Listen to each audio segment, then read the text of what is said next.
se llama el curso Biomoléculas, ¿no es cierto? ¿Me podría alguien ratificar que se ve la proyección? Sí se ve, profe. Sí, Sí, profe, sí se ve. son súper buena onda. Ya. Bueno, el curso se llama Biomoléculas, ¿no es cierto? Tiene el código, ahí me equivoqué, esa debería ser, no, está bien, IDT o IB. Bueno, pero 1, 2, 3. Este es mi correo, amarin@ucm.cl.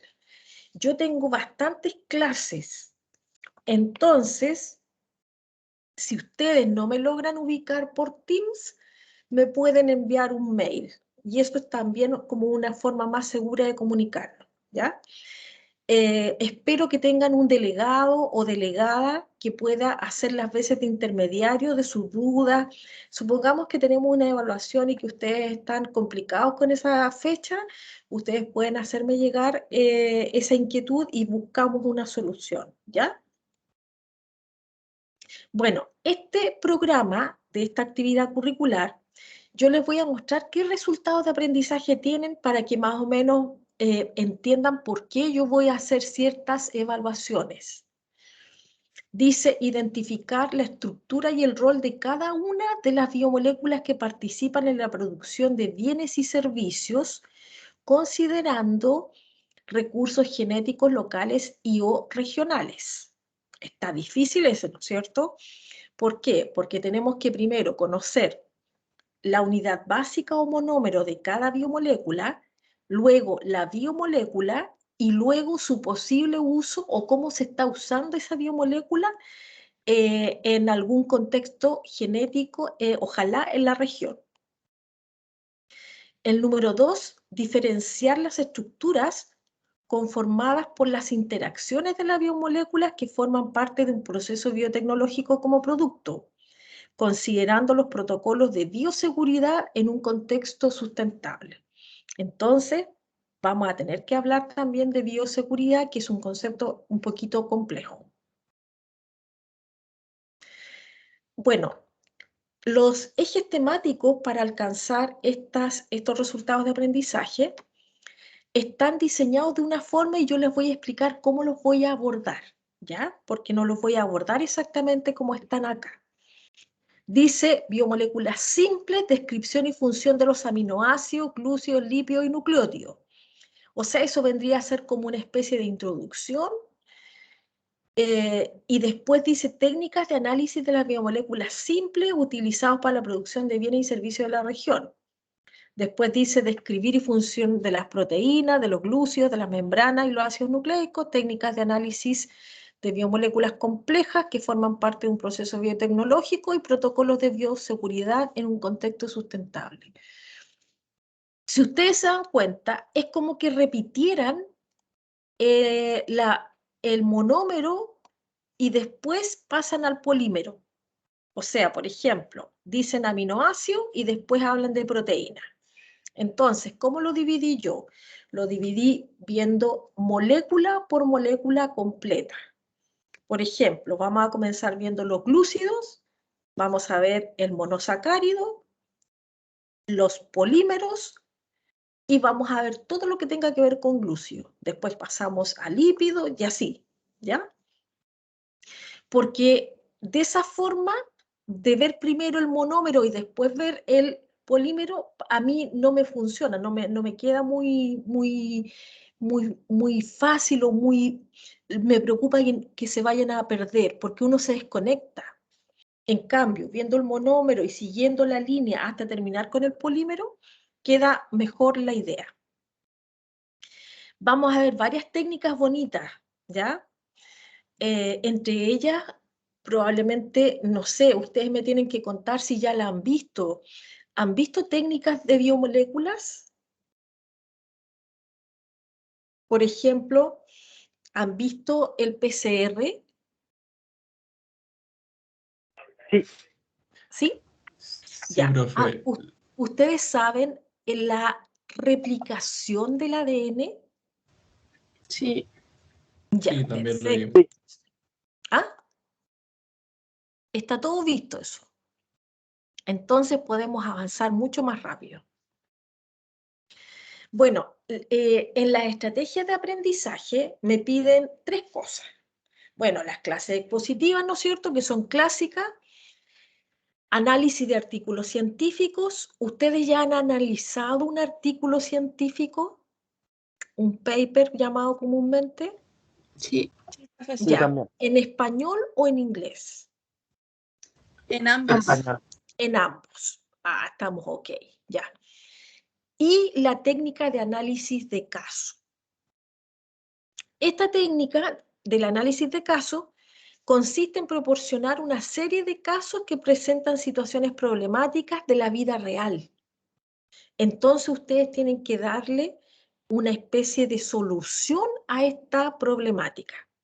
En la guía número 1, que vamos a estudiar, en una guía de estudio, vamos a hacer un mini resolución de casos, o sea, vamos a poner una situación chiquitita para que ustedes la resuelvan y después vamos a hacer análisis de casos ya más elaborados, ¿ya? Es para que vayan aprendiendo, porque no sé si han hecho estudios de caso.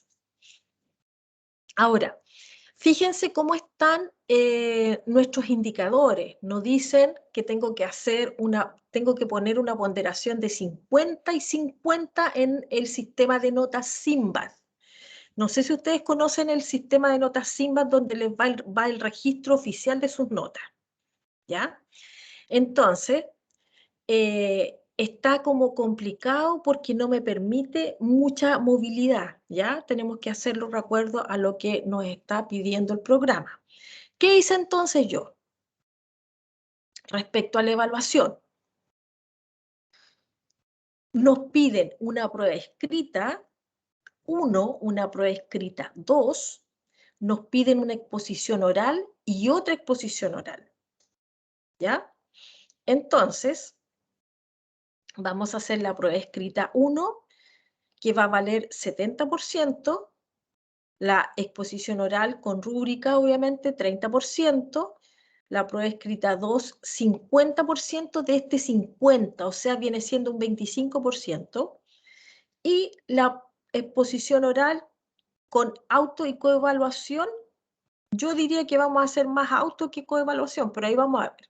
50%, que sería como el 25% de este total que está acá, ¿ya? Déjenme ver un detalle que me parece que en la calendarización lo tengo más detallado esto, ¿ya? Déjenme un minuto para buscarlo. Entonces,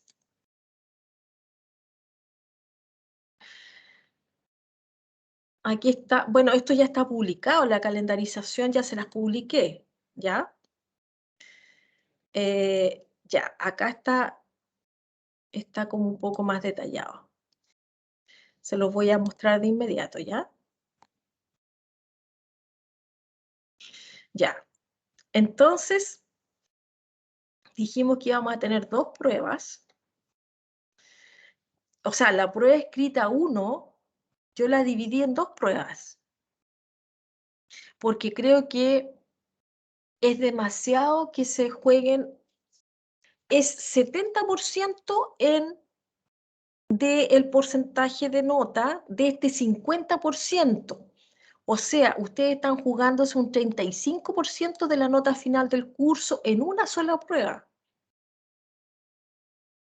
¿Ya? Entonces, diseñé 2 pruebas que va a aparecer como una sola nota de 70%.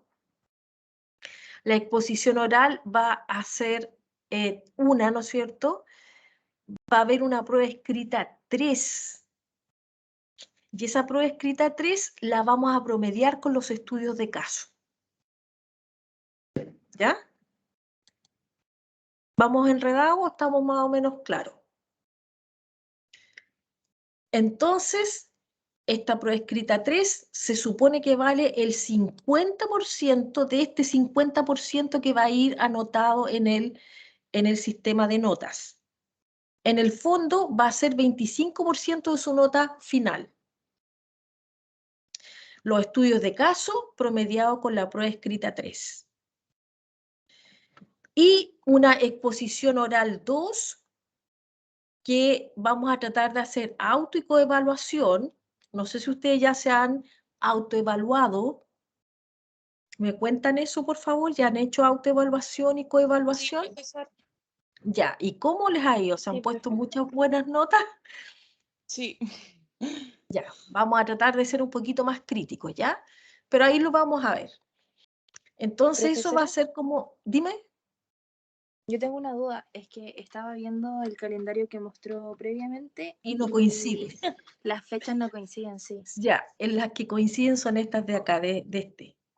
Los voy a arreglar, ¿ya? Ya. Los voy a Profesora, arreglar. Dime. ¿el ramo se aprueba con nota 4? ¿Hay examen o solamente Ya, tenemos que pasar muy el ramo? buena pregunta. No hay examen. No hay examen. Muchas gracias. El curso no tiene considerado examen. Entonces, por eso tiene hartas instancias para aprobarlo. ¿Me explico? O sea, hay 3 pruebitas, hay 2 exposiciones, hay análisis de caso, entonces vamos a tener harto trabajo y yo creo que va a ser difícil que les vaya mal. Yo tengo esa esperanza porque tienen buena base por lo que me están contando. Y las fechas son estas que acabo de poner acá, o sea, no que acabo, que tenía puesta. Por ejemplo, la primera prueba la tenemos que tener el 28 de septiembre. Yo a lo mejor la pondría un poquito después, pero tenemos que tener una nota en el sistema el 30, me parece. Ustedes saben que a los profesores también nos piden cumplir con ciertas fechas. Entonces, la prueba 2 va a ser en noviembre. Las exposiciones, vamos a dar 3 días para exposiciones porque ustedes son 65, me parece, o 60. Y calculando 20 minutos por cada exposición. Ahí les voy a explicar todo eso también. El 2 de diciembre, el estudio de caso 1. El 1 de octubre, en diciembre 2 es la prueba escrita. ¿Ya? Prueba escrita 3. El estudio de caso 1 lo vamos a hacer el 5 de octubre. El estudio de caso 2 lo vamos a hacer el 28 de octubre y el estudio de caso 3 el 11 de noviembre.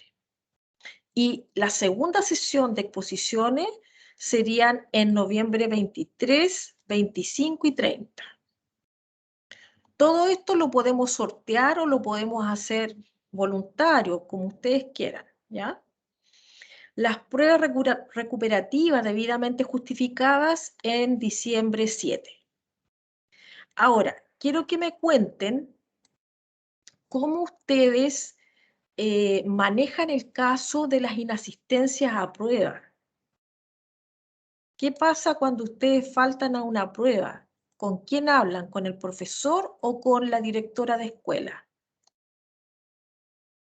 Con el profesor entregando un justificativo para poder obtener la nota máxima. Ya, ya. Yo les voy a contar algo. En muchas, bueno, en el procedimiento formal es que ustedes, dependiendo de lo que sea, por ejemplo, si yo tuve una enfermedad y a veces son enfermedades que uno no quiere que se sepan, no sé, a veces es mejor hablar con la directora de escuela y ella da una notita a cada profesor diciendo que la persona está autorizada para dar la prueba en otra fecha, ¿ya? Ahora, si ustedes no tienen problema, me explican a mí, me muestran que el certificado tiene que ser visado por el sistema de salud, por la parte de salud, pero no sé cómo está funcionando ahora que estamos en tiempos excepcionales. Capaz que solamente tengan que mostrar el certificado. Ahora, yo les voy a pedir algo. Ustedes saben de la ley de Murphy, que justo lo que no tiene que pasar, pasa. Entonces, cuando uno está dando una prueba, a veces se le cae la internet, pasan diferentes cosas, ¿no es cierto? Entonces, les voy a pedir que cuando tengan ese problema de internet, de conexión, ustedes traten de generar una prueba de ello, o sea, un pantallazo de algo, no sé, ¿me entienden? Y me la hagan llegar para solucionarlo juntos y ver cómo podemos dar la prueba de nuevo. Porque eso también ha pasado mucho. Ahora, espero que no les pase, pero hay que prevenir. Ahora, volviendo acá, ¿ustedes quedó muy enredado en la evaluación del curso? Profesora, yo tengo una duda. Dime nomás. El estudio de los casos, ¿eso es una guía que usted Ah, manda? ya. ¿Cómo El funciona? estudio de caso está definido acá, ¿no es cierto? El estudio de caso es, yo te voy a dar a ti, te voy a presentar un problema y ustedes lo van a tener que resolver. Eso es básicamente. Entonces yo les envío, claro, un papel, una guía, ¿no es cierto? Con, la situación descrita y con lo que se les está pidiendo resolver o responder. Nada más que eso. Entonces, supongamos que vamos a hablar por eso les voy a enseñar a hacerlo con con un pequeño estudio de caso en la primera guía de estudio que vamos a hacer juntos, ¿ya? Que va a ser de agua. Porque me llamó mucho la atención que el programa no considerara al agua, pero yo la incluí porque para ustedes es absolutamente necesario saber agua. Sobre todo porque cuando preparan una solución, cuando mezclan una sustancia hidrofílica con otra hidrofóbica, distintas cosas necesitan saber el agua. El agua es básico que lo sepan. Ya, me interesa saber si queda claro esto. Recordemos que van a ser dos pruebas, que aquí me faltó escribir eso. Son tres pruebas. Aquí van dos y aquí va la tercera.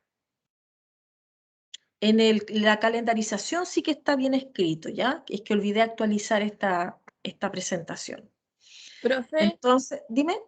¿eso está en la UCM virtual? Sí, cuando tú entras a la parte de presentación, buscas abajo una carpeta que dice programa del curso o algo así, y ahí está tanto, si quieren se los proyectos, y ahí está tanto el programa como la calendarización, que son dos cosas distintas, que para ustedes lo más útil es la calendarización, según mi humilde opinión. Ya, entonces aquí les voy a mostrar dónde ubicarlo. Este es el curso Biomoléculas en la UCM virtual. Acá están los links para acceder a las clases del día martes y del día jueves. Y ustedes bajan un poquito y dice programa del curso y planificación de la actividad curricular. Pinchan ahí y entran a la carpeta donde está el programa, que probablemente ustedes lo tienen ya, pero por si acaso, y la calendarización, ¿ya? Y la calendarización es eso que yo les estaba mostrando el archivo en Word. Así que está esa información ahí.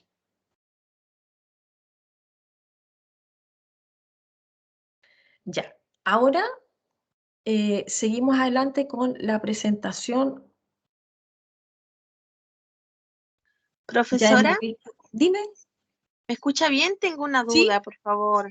dime nomás.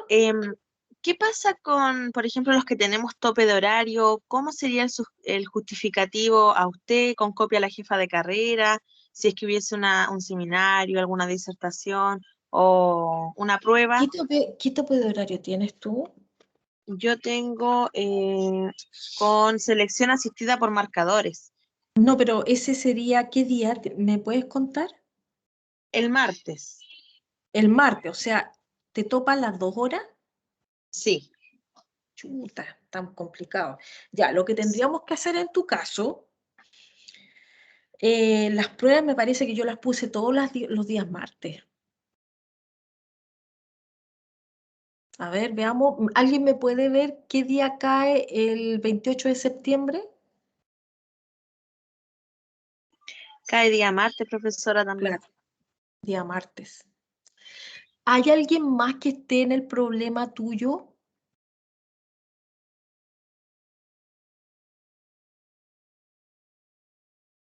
¿Tú eres la única? ¿Hay alguien más que esté aquí presente que tenga el problema de tope de horario? ¿Cómo te llamas? Yo me llamo María José, profesora. María José, mira, lo que podemos hacer es que tú rindas la prueba los días jueves y te vas a perder la clase del día jueves. O si no, tendría que reprogramar todo para el día jueves y hacer las pruebas los días jueves. Pero no siempre va a ser posible por las fechas que yo te estaba comentando que nos piden. Déjame ver cómo lo podemos hacer, pero yo creo que vamos a conversar y nos vamos a arreglar, ¿ya? Sí, profesora, porque yo igual ayer le mandé un correo a la jefa de carrera en qué momento me podía atender, porque igual tengo con otros ramos tope de horario ¿Ya? y todavía no me responde, pero ya respondiéndome yo creo que ella, no sé, va a buscar una solución de cómo lo podemos hacer, porque, Sí, por ejemplo, el día martes me puedo conectar a selección asistida marcadores y si no hacer la prueba acá nomás en biomoléculas. Y ya. conversas con el profesor Giselle me de está comentando selección. que también tiene ese problema. Yo Giselle también tiene ese problema. Ya, entonces conversen con su directora de escuela y me comentan qué solución les planteó ella, a ver si nos, y si no, nos podemos ver qué podemos hacer entre nosotros, ¿ya? Porque no les puedo Muchas ofrecer gracias por... cambiar las fechas, porque yo ya me demoré mucho en hacer la programación, entonces vamos a conservar las fechas, pero ahí nos vamos a acomodar, ¿ya? Profesora, igual usted va a grabar las clases y las va a dejar en la UCM Sí, sí, virtual y sí. todo Miren, eso. fíjense que yo voy a generar un link que va a ir debajo me parece que estaba el link. Hay un link para que ustedes accedan a los videos de las clases, ¿ya? Que va a estar en presentación. Debajo de de los dos links para entrar a clase, va a haber un link para que ustedes ingresen a los videos de las clases. Y en cada unidad, eso se los envié ayer por correo. Y en cada unidad ustedes van a disponer del PDF de la clase. ¿Ya? O sea, por ejemplo, este PDF va a estar en la unidad 1. Y el video va a estar disponible en el link. ¿Ya? Ya. Entonces, nuestra primera evaluación va a ser en septiembre 28. Seguimos. Vamos a ver entonces ahora un poquito. Yo sé que igual es cansador la primera clase, así que si están muy cansados, hacemos un descanso y si no, podemos seguir y terminar un poquito más temprano. Es poquito lo que hay que ver. Bueno, no tan poquito, pero sí, cuando estemos haciendo clases regularmente, como vamos a ocupar todo el tiempo, ustedes me tienen que decir si necesitan un descanso, ¿ya? Podemos plantear un descanso a mitad de las 2 horas. Bien, vamos a comenzar viendo el agua y yo les voy a explicar por qué vamos a ver el agua. Profesora, Dime. ¿usted va a subir los PowerPoints a la plataforma? Sí, mi niña, recién estaba comentándoles que Ah, en cada unidad va a ir un PDF de la clase, no el PowerPoint, sino que en ya. PDF, ¿ya? Muchas gracias, profesora. Y el link para el video de la clase. Ya, comenzamos con agua. Fíjense que de los elementos que existen, solamente unos pocos forman parte de la materia viva, que son los que están sobresaliendo aquí en un color como lila, moradito claro, ¿ya? Y esto es muy interesante porque uno podría pensar que no necesita de otros elementos, pero sí necesita de otros elementos, no solamente de los principales. Aquí vemos en gráfico que somos casi 65% de nuestro peso está dado por átomos de oxígeno. Pero también tenemos en gran cantidad carbono, hidrógeno, nitrógeno, calcio también es muy importante, y los elementos traza que ya están en menos de 0,01%, pero que también los necesitamos. Fíjense. Bueno, de ahí les voy a mostrar por qué los necesitamos. Vamos a ver qué es lo que es una biomolécula, porque esto es lo que estamos estudiando ahora. Estamos estudiando biomoléculas, entonces tenemos que tener una definición clarísima de lo que es. Una de las definiciones interesantes es esta. Las biomoléculas son todos los compuestos químicos que al estar en conjunto conforman la materia viva, es decir, las bases químicas que permiten subsistir al ser vivo. ¿Ya? Está larga esa definición. Veamos otra más cortita. Son las formaciones de átomos dispuestos en forma de moléculas que componen a cada ser vivo en el mundo. O sea, en términos simples, las biomoléculas son las que conforman la materia viva.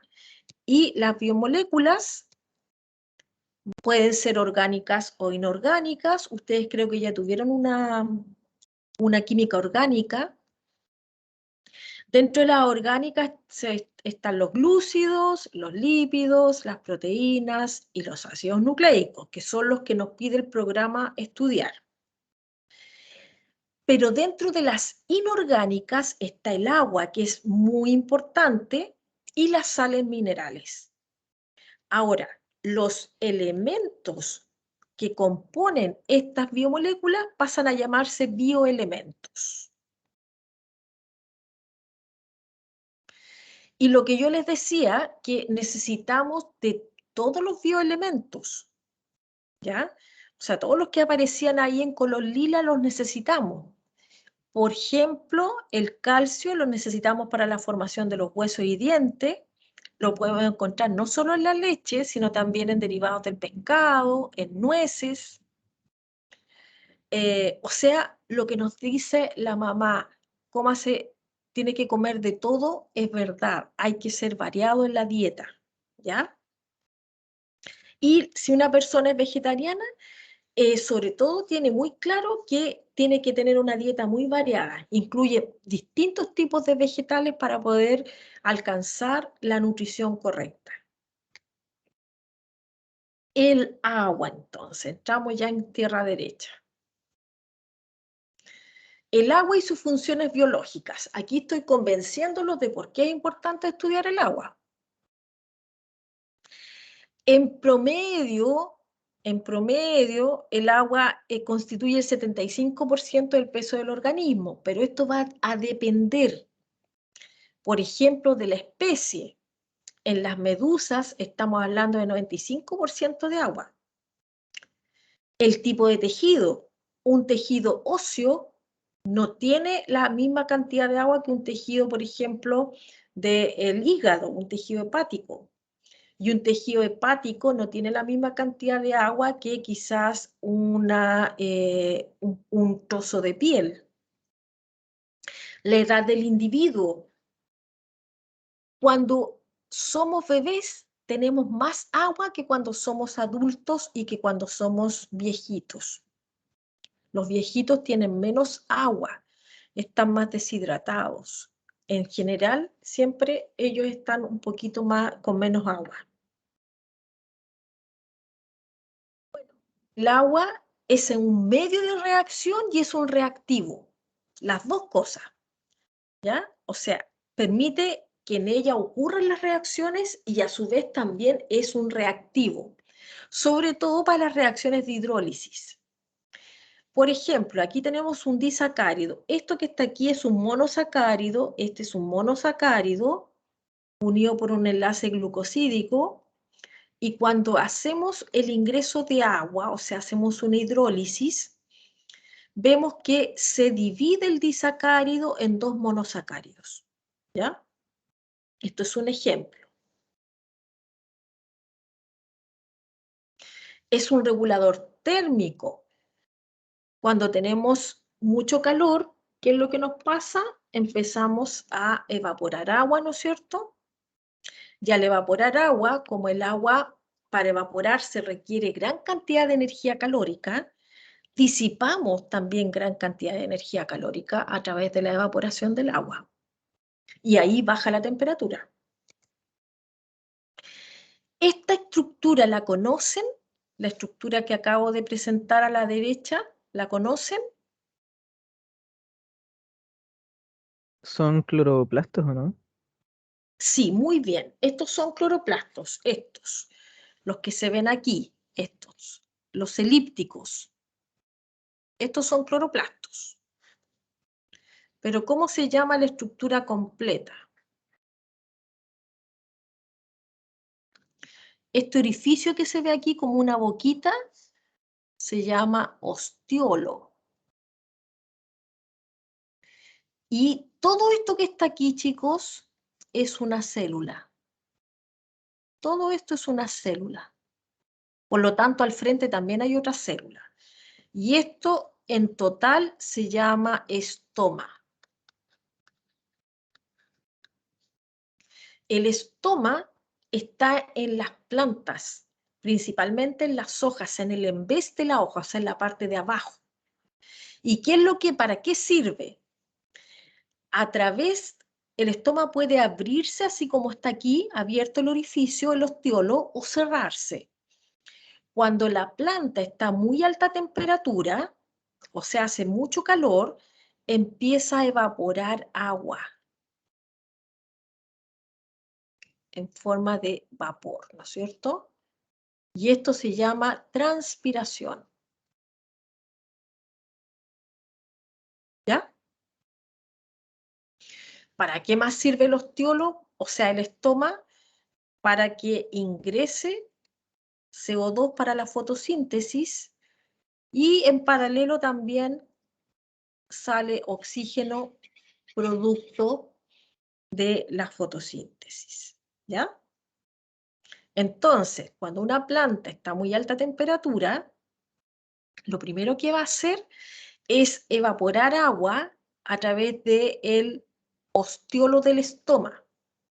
Si la temperatura sobrepasa ciertos valores, el estoma se va a cerrar.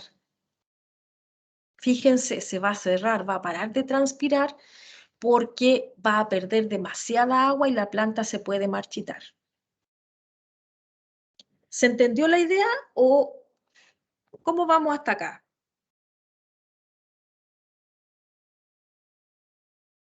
Bien, profe. ¿Alguna duda me van preguntando, ya? Bueno, también sirve de lubricante durante la alimentación, ¿ya? Ayuda a formar el bolo alimenticio. Fíjense en esta estructura de la izquierda. Esta estructura de la izquierda es una proteína y lo que se ve aquí son aminoácidos, ¿ya? Aminoácidos que están sobresaliendo de la estructura del resto de los aminoácidos. Y están unidos por un enlace especial que se llama enlace puente de hidrógeno. Cuando llega esta estructura que está aquí, está deshidratada, o sea, sin agua. ¿Ya? Sin agua. Cuando le agregamos agua, ¿qué pasa? Al agregarle agua, va a interactuar el agua con los aminoácidos y no los aminoácidos entre sí.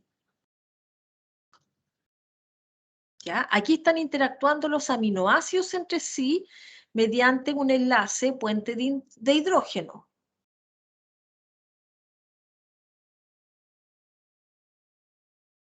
De hidrógeno. Acá, en cambio, el agua ha reemplazado esta interacción y es el agua ahora la que está interactuando con estos aminoácidos. ¿Qué consecuencia tiene esto? Si ustedes se fijan, la proteína sin agua tiene una forma curva y la proteína con agua tiende a tener una forma más recta. ¿Ya? ¿Esto qué es lo que nos quiere decir? No es que vaya a pasar siempre, sino que lo que quiere decir es que la presencia o ausencia de agua puede producir estabilización o desestabilización de macromoléculas como por ejemplo una proteína. ¿Ya? ¿Se entiende el punto? O sea, la forma, la estructura de una proteína o de cualquier otra macromolécula va a cambiar si hay o no hay agua presente.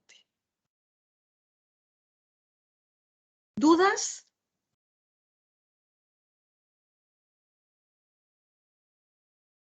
Ya, vamos bien.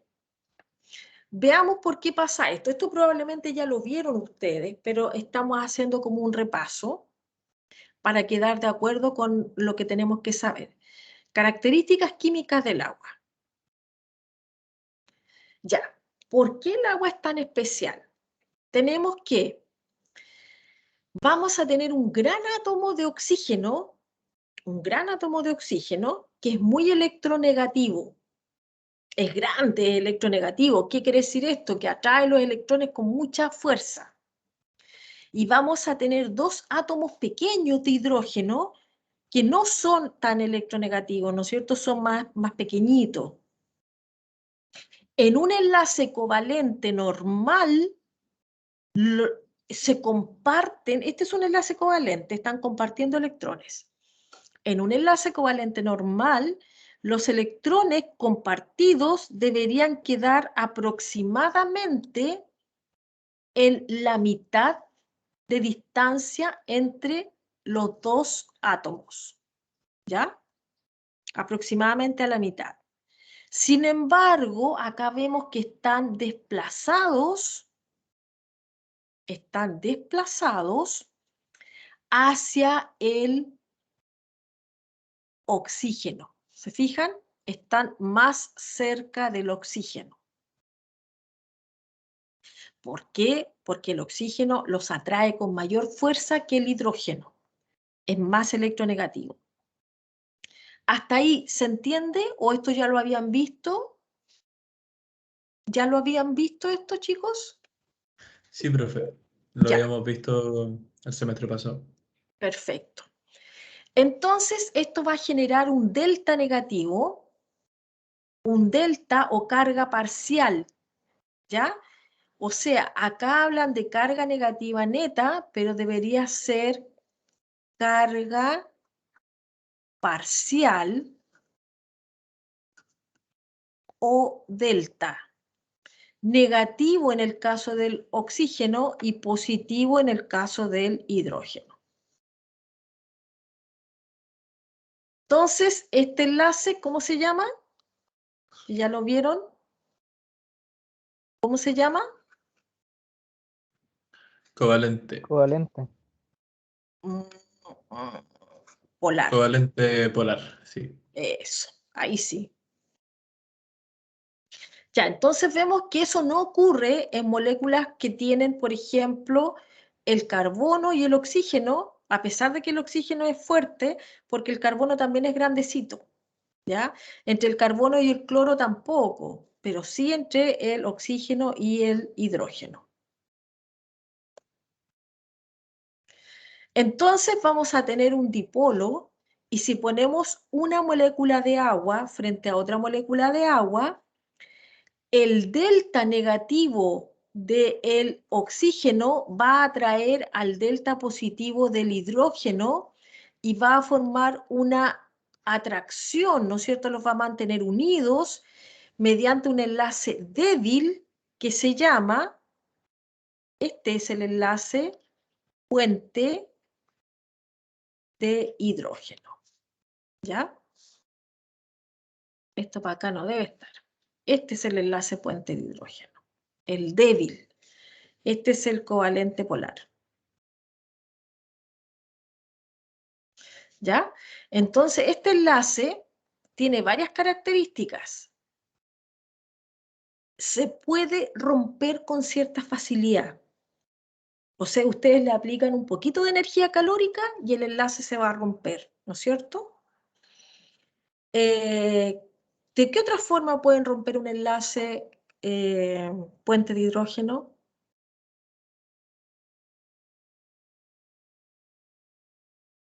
Que no sea con energía calórica. ¿De qué otra forma lo pueden romper? Movimiento, ¿no? Movimiento. No. A ver, Como vamos. cuando pasan con una centrífuga, ¿no? Hay que ver. No. Cuando tú centrifugas lo que haces es sedimentar, o sea, lo más pesado se va al fondo. Ah, Ya, lo que estamos, por ejemplo, también lo podríamos hacer con un ácido, porque le vamos a aplicar cargas positivas, ¿no es cierto?, que van a interactuar con el delta del oxígeno y no van a interactuar con este delta positivo. Entonces, deja de existir ese enlace. Aquí tenemos entonces la diferencia, fíjense, aquí está clarito, este es el enlace covalente polar y este es el puente de hidrógeno, ¿ya? Por lo tanto, cuando ustedes tienen agua, van a tener dos tipos de enlaces. Van a tener el covalente polar y los puentes de hidrógeno entre las moléculas de agua, ¿ya? Y vamos a ver qué consecuencias provoca esto. Bueno, ahí aparecen más puentes de hidrógeno, ¿no es cierto?, entre las moléculas de agua. Aquí lo mismo, se fijan, átomos muy electronegativos. También puede pasar, por ejemplo, con el nitrógeno, con el flúor, con el azufre, ¿ya? Por ejemplo, el SH también es un enlace covalente polar que genera deltas sobre el átomo de azufre y el átomo de hidrógeno, y por eso puede también formar enlaces puente de hidrógeno. Ya, entonces, gracias a los puentes de hidrógeno, tiene todas estas características especiales el agua. Elevado calor específico, elevado calor latente de vaporización, alta cohesión, alta adhesión, alta tensión superficial, etc. ¿Ya? Vamos a ver que la cohesión es la fuerza que se establece entre las moléculas del mismo tipo, o sea, agua con agua, ¿ya? Están muy cohesionadas porque tienen dos tipos. ¿Por qué están muy cohesionadas? Porque tienen dos tipos de enlaces, el covalente polar y el puente de hidrógeno.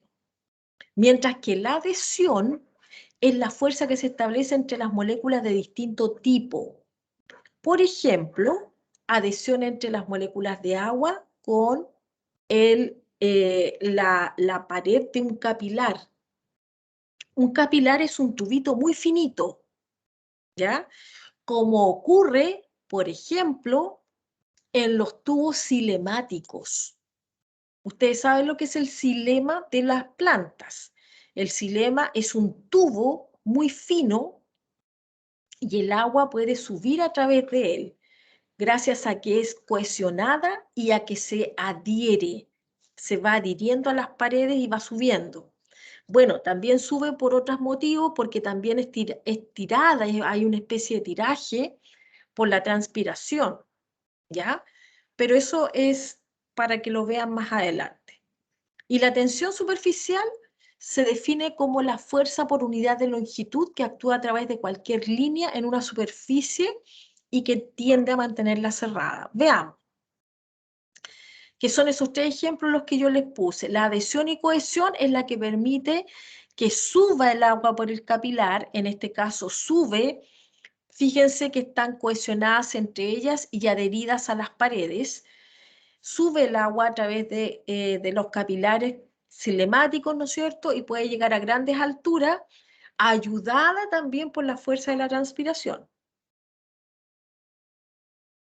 Aquí vemos que este mosquito no es capaz de romper cohesión que tienen las moléculas de agua, ¿ya? O sea, la tensión superficial está dada porque tiene dos tipos de enlace, el agua. Entonces es capaz de soportar el peso de este mosquito. Veamos esta tabla. No sé si voy muy rápido porque es que como me dijeron que ya lo habían visto, yo no me he detenido mucho, pero si necesitan hacer alguna consulta, por favor háganla, ¿ya? Aquí estamos viendo, en la tabla dice sustancia a la izquierda, calor específico medido en calorías por grado Celsius, ¿ya? Quiero que se fijen entre el agua líquida y el alcohol, el etilalcohol. El agua líquida y el etilalcohol tienen pesos moleculares parecidos, ¿ya? Por lo tanto, el etilalcohol debería usar la misma cantidad de energía calórica o muy parecido el valor para evaporarse, ¿ya?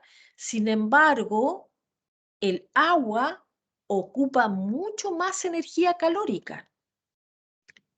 ¿Por qué? ¿Por qué el agua ocupa mucha más energía calórica para evaporarse? Por los puentes de hidrógeno. Ya, porque tiene dos tipos de enlace, el enlace covalente polar y los puentes de hidrógeno. Muy bien. Bueno, el concepto de hidrofóbico e hidrofílico, ustedes lo manejan, pero lo vamos como a englobar. Si no lo manejan, lo vamos a ver. Hidrofóbico es ausencia de atracción por el agua. Hidrofílico es todo lo contrario, es afinidad por el agua. Le gusta estar en el agua. Una molécula hidrofílica se va a disolver en agua rápidamente, ¿ya? Las moléculas hidrofílicas, por ejemplo, pueden ser iones, como estos que están aquí, como el cloruro de sodio, que cuando ustedes lo ponen en agua, se disuelve, o también pueden ser moléculas polares que tengan deltas. Por ejemplo, esta molécula que está aquí se disuelve, si ustedes se fijan, este es un enlace covalente polar,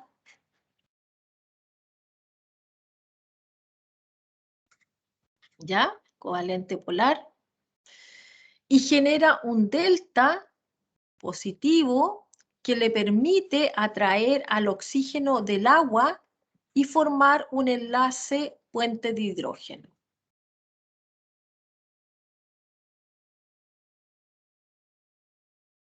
¿Ya? Por lo tanto, las sustancias que sean iónicas, como el cloruro de sodio, se van a disolver porque las moléculas de agua van a ser atraídas por la carga positiva y negativa. Fíjense cómo se ordena la carga positiva y negativa. La carga positiva atrae a los delta negativos del oxígeno. Por lo tanto, el oxígeno queda hacia adelante y los hidrógenos quedan hacia atrás. ¿Se fijan? Oxígeno hacia adelante, hidrógenos hacia atrás.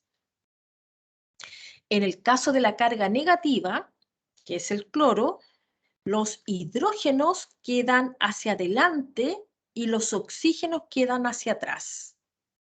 ¿Ya? Ya vamos a ver cómo se llama esto que acabamos de mencionar, o no sé si ustedes ya lo conocen. Y entonces tenemos las sustancias iónicas que se disuelven en agua.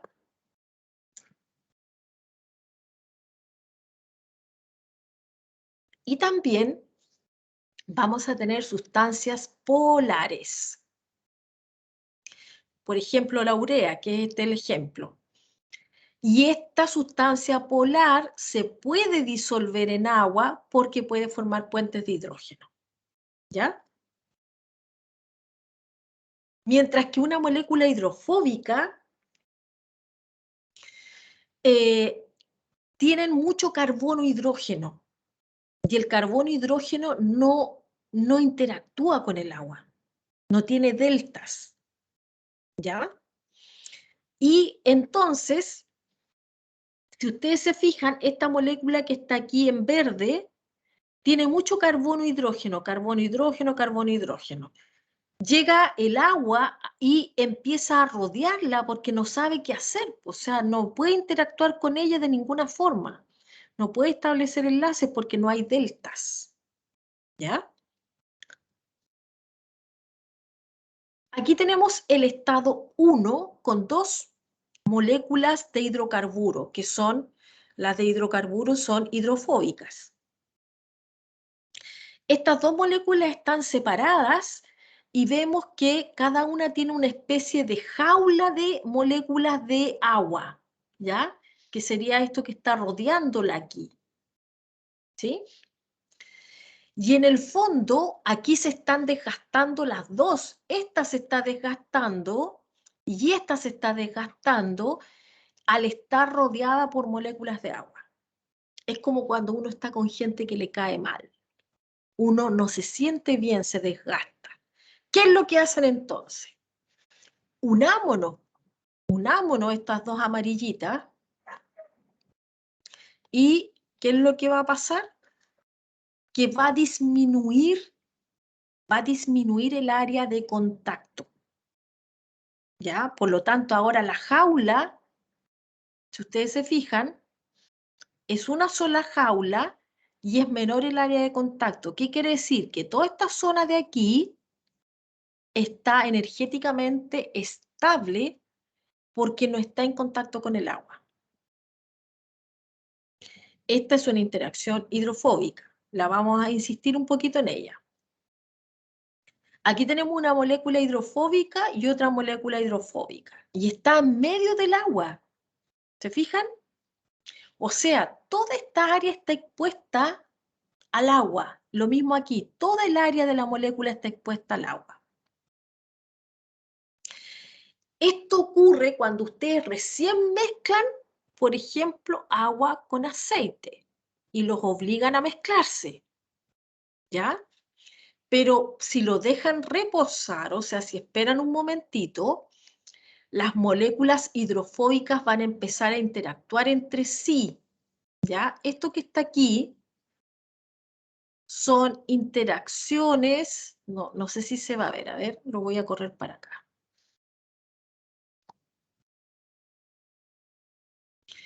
No lo puedo escribir, interacciones hidrofóbicas. No sé si se ve, interacciones hidrofóbicas. ¿Ya? Ahora, quiero que me digan, ¿en qué molécula que no es lipídica, o sea, que no es como esta, ustedes han visto también interacciones hidrofóbicas?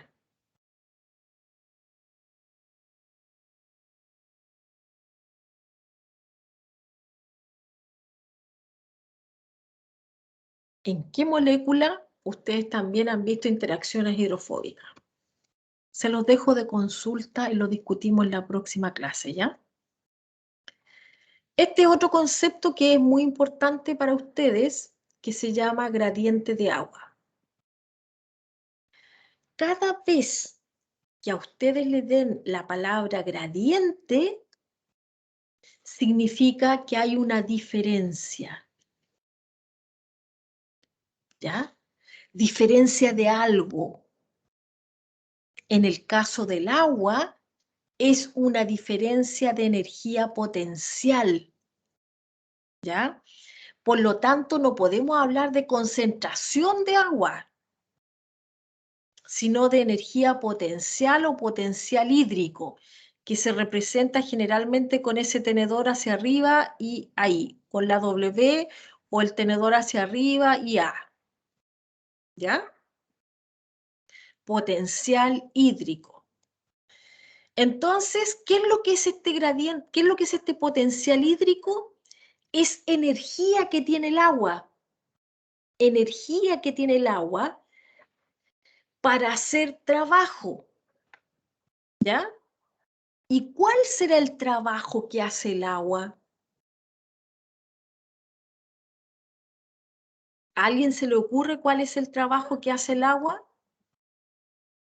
El agua disuelve, ¿no es cierto? Y al disolver va bajando su potencial hídrico. Les voy a explicar esto inmediatamente, ¿ya? Ya, por definición, o sea, a los que inventaron esto, se les ocurrió que el potencial de agua pura, sin nada, o sea, sin soluto, sin nada, es igual a 0, ¿ya? Entonces, si yo tengo un vasito, vale por un vasito, ¿ya? Me quedo medio chueco, pero bueno, vale por un vasito. Y tiene agua pura, va a tener un potencial hídrico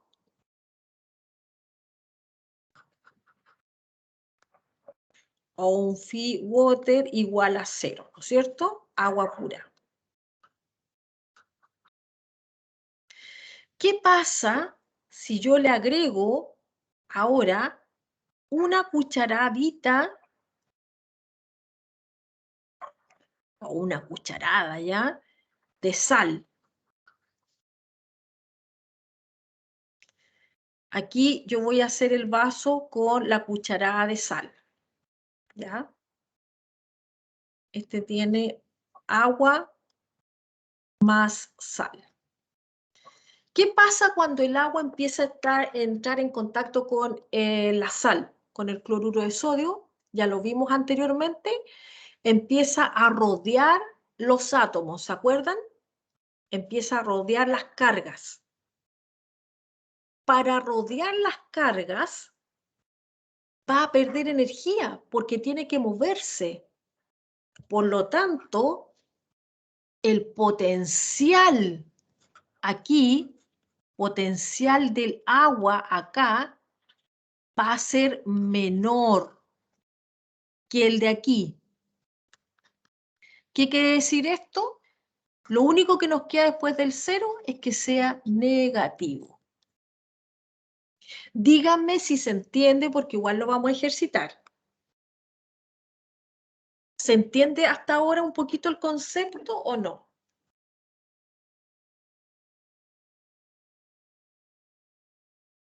¿Alguna duda hasta el momento? No, profe, sí se entiende. ¿Se entiende? Profesora, Pero si tiene... yo quedé hasta cuando le agregó la sal. Ya. Lo vemos al tiro.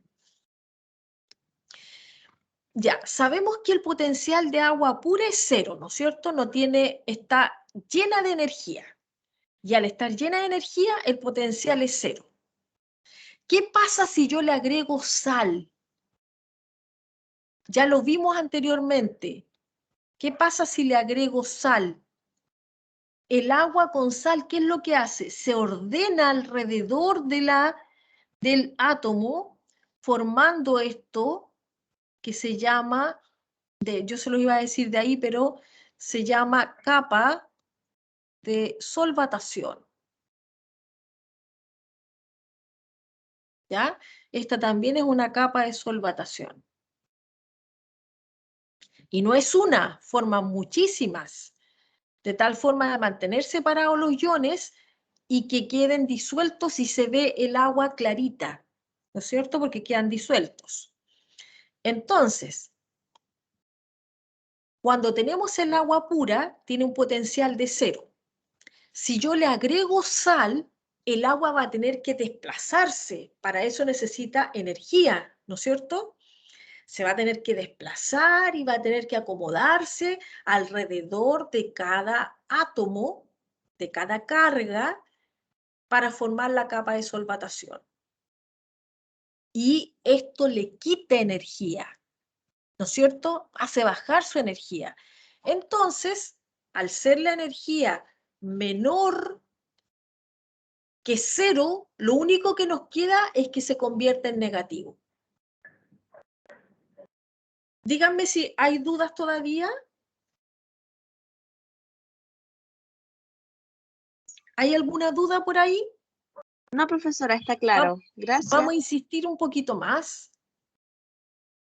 Entonces, el agua se va a desplazar desde donde esté con mayor energía libre hacia donde esté con menor energía libre. ¿Dónde tiene más energía libre? Acá, ¿no es cierto? Tiene 0 de energía, en cambio aquí tiene negativo de energía. Si yo pudiera conectar mi vasito de agua pura, lo conecto con el vasito de agua con sal,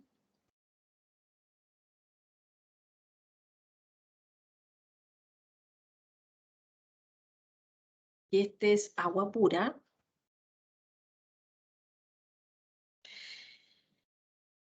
hay una diferencia, ¿no es cierto?, de potencial.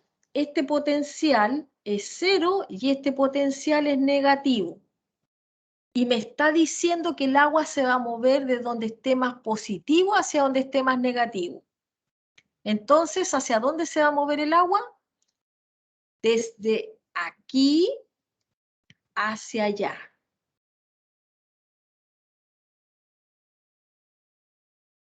¿Por qué se mueve el agua? Porque el agua, todo en la naturaleza tiende al equilibrio. ¿Ya? Entonces aquí hay un gradiente de potencial de agua. ¿Qué quiere decir esto? Que el agua aquí es 0, mientras que aquí es negativa. Entonces el agua se va a desplazar hasta acá para tratar de equilibrar y que queden con los mismos potenciales. Los únicos que no vamos hacia el equilibrio somos los humanos, lamentablemente. Pero en la naturaleza todo tiende al equilibrio. Entonces, estas frases son diferentes interpretaciones de cómo se mueve el agua. El agua se va a mover desde donde está con mayor energía hacia donde está con menos energía, desde donde está más pura hacia donde está más ligada, de donde está más positiva hacia donde está más negativa. ¿Hasta cuándo se va a mover? Hasta que alcance el equilibrio dinámico. Dinámico. ¿Qué quiere decir esto? Que aquí tengo mi vasito, y aquí está conectado el otro vasito.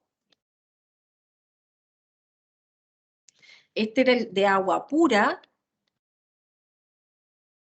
y este era el de agua más sal, ¿ya? Entonces, va a llegar un momento en que el potencial hídrico de aquí va a ser más o menos parecido al potencial hídrico de acá, ¿ya? Más o menos parecido, o sea, van a llegar al equilibrio. Pero en ese momento no se detiene el movimiento del agua. ¿Qué quiere decir esto? Que la cantidad de agua que va hacia la izquierda va a ser aproximadamente igual a la cantidad de agua que va hacia la derecha. Por eso se dice dinámico, porque sigue moviéndose el agua. Sigue habiendo movimiento de agua en las dos direcciones. ¿Ya? Siempre hay movimiento de agua en las dos direcciones.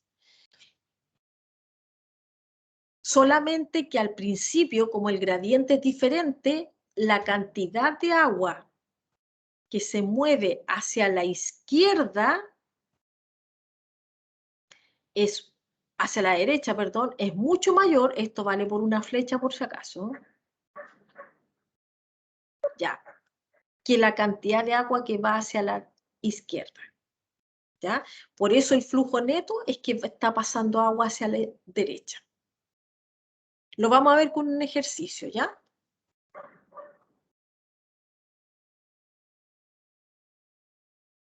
En el caso de los solutos, ustedes probablemente tenían la perspectiva de los solutos se mueven desde donde están más concentrados hacia donde están menos concentrados. ¿Hasta cuándo? Hasta que alcancen el equilibrio dinámico. ¿Ya? Ya, vamos a hacer un ejercicio de potencial hídrico. ¿Están muy cansaditos, chicos? ¿Cómo vamos? ¿Muy cansados? hacemos este ejercicio y nos despedimos, ¿ya? Supongamos que tenemos una célula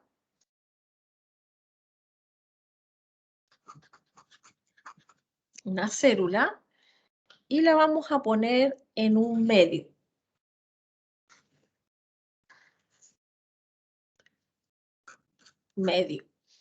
¿Ya? Medio extracelular.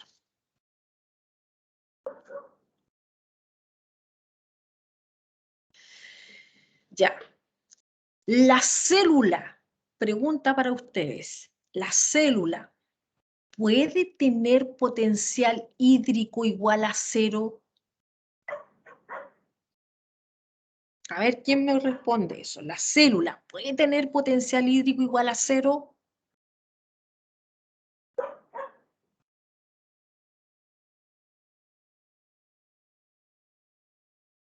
¿Cuándo se Sí. alcanza un potencial hídrico igual a 0 Cuando en el ahí, agua?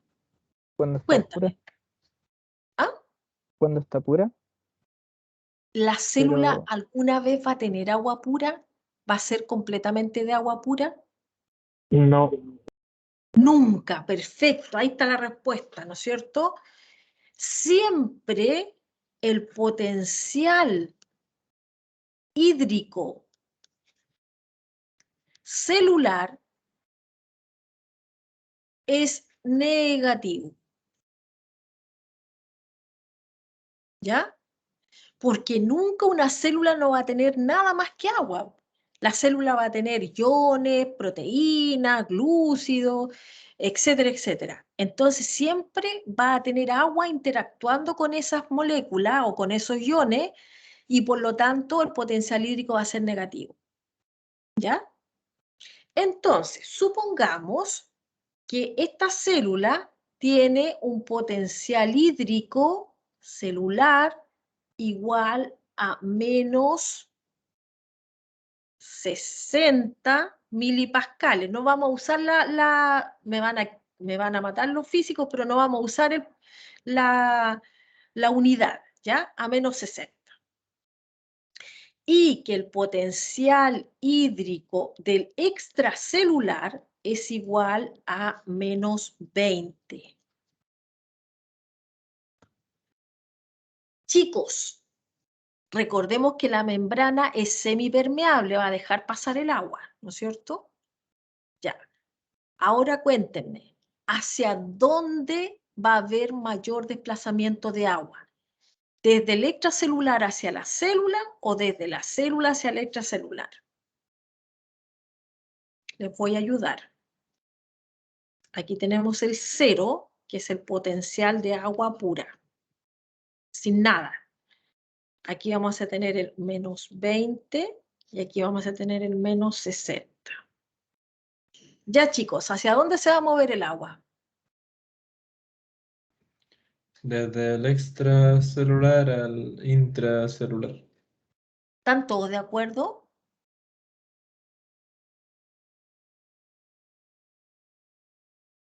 sí, Perfecto. Los felicito. ¿Ya? Ese va a ser el flujo neto.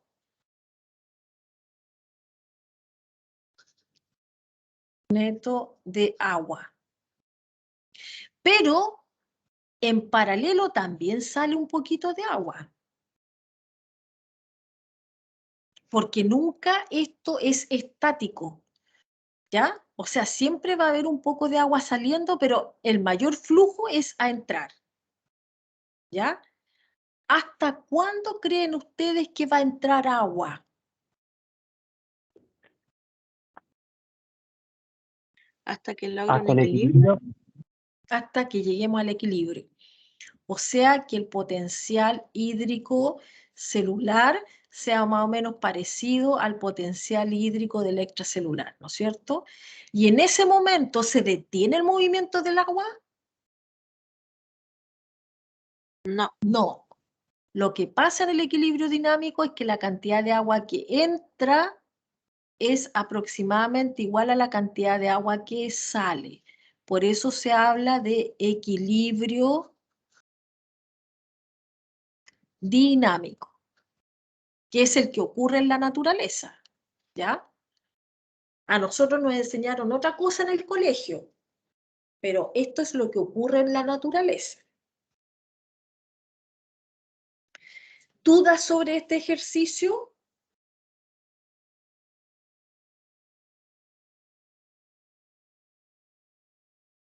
¿Cómo estamos? ¿Alguna duda? Ya, vamos a dejar hasta acá la clase. Voy a descartar los cambios. Profesora, una consulta. Dime. ¿Siempre se va a trabajar con números negativos? O sea, ¿nunca va a pasar el 0? Muy buena pregunta. Nunca va a pasar el 0, porque está determinado, es un concepto arbitrario. O sea, ellos tomaron, los que generaron estos conceptos, definieron el potencial de agua pura como 0. Por lo tanto, siempre que tú le agregues algún soluto, va a empezar a bajar el potencial del agua.